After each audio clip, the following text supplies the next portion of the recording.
Саламатсыңарбы менин сүйүктүү окуучуларым. Кутмандуу күнүңөр менен. Сабакка даярсыңарбы? Анда эмесе сабагыбызды баштайбыз. Келгиле балдар. Биздин бүгүнкү жаңы темабыз жердин ички түзүлүшү. Числону жазып, дептерге теманы жазып алабыз.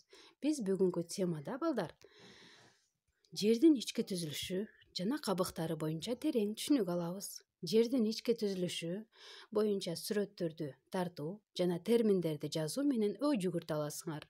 Мекенди сактоого жана жер энени коргоого сүйүүгө тарбияланасыңар балдар. Келгиле биз эсибизге салып алайлы жердин табияты жана кабыктары боюнча. Эстегилечи, атмосфера бул кайсы катмар эле балдар? Аба катмары азаматсыңар. Гидросфера бул суу катмары, биосфера тиричилик катмары. Ал эми литосфера бул жер катмары азаматсыңар. Адам баласы көп убакыт бою жердин үстүңкү элебетин эмес, анын ички бөлүгүн да изилдөөгө аракет кылышкан. Аны изилдөө үчүн көптөгөн окумуштуулар жерди 10 километр тереңдикке чейин бургалап изилдешүүдө. Заттар жерде газ, суюк, катуу абалда кездешет балдар. Жердин ички түзүлүшүн үйрөнүү өтө кыйын. Өтө кыйын болгондуктан аны сейсмикалык толкундардын жардамы менен кыйыр түрдө изилдешкен. Бул сүрөткө балдар көңүл буруп карайбыз. Карагылачы, сүрөттү карап турсаңар, бул жерде жердин ички түзүлүшүнүн сүрөтү көрсөтүлүп турат балдар. Сыртында бул жердин кыртышы, эң сыртында анын калыңдыгы 5 километрден 80 километрге чейин жетет балдар. Жер кыртышынын ичинде мантия жайгашкан. Анын калыңдыгы 2250 километрге жакын. Андан кийин, мантиядан кийин ядро жайгашкан. Ядро өзү экиге бөлүнөт. Ички ядро жана сырткы ядро. Ички ядро 1300 километр, сырткы ядро 2250 километр балдар.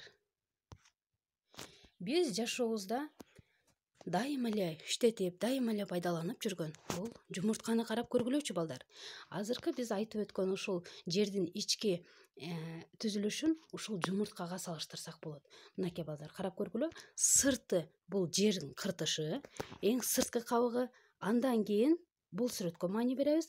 Карагыла, бул жерде дагы ошо сууга бышырылган жумуртканын сүрөтүндө биз жер кыртышы деп атабыз, андан кийин мантия деп атабыз. Мына жумуртканын агы бул ошол мантияга салыштырып билсеңер болот балдар. Мантия, андан кийин ичиндеги сарысы бул ядро. Ядро экендиги бул жерде салыштырып түшүнсөңөр болот. Бул жерде дагы тескерисинче ошол ядро, мантия жана жер кыртышы деп берилет. Балдар, сүрөткө маани берип карайбыз. Көрдүкпү? Ал эми жер кыртышы менен ядронун аралыгы 2900 километр. Литосфера грек тилинен которгондо литос таш, сфера шар дегенди билдирет.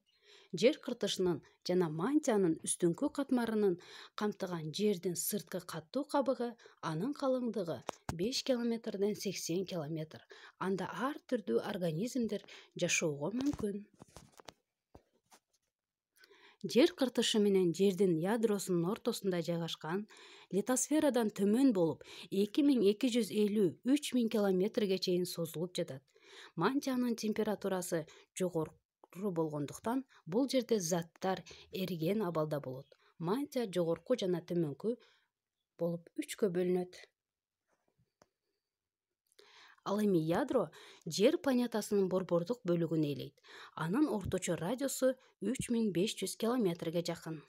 Ядро тышкы суюк эриген элементтерден жана ички ядро катуу абалдагы заттардан турат. Мына ошентип ядро экиге бөлүнөт, тышкы жана ички болуп.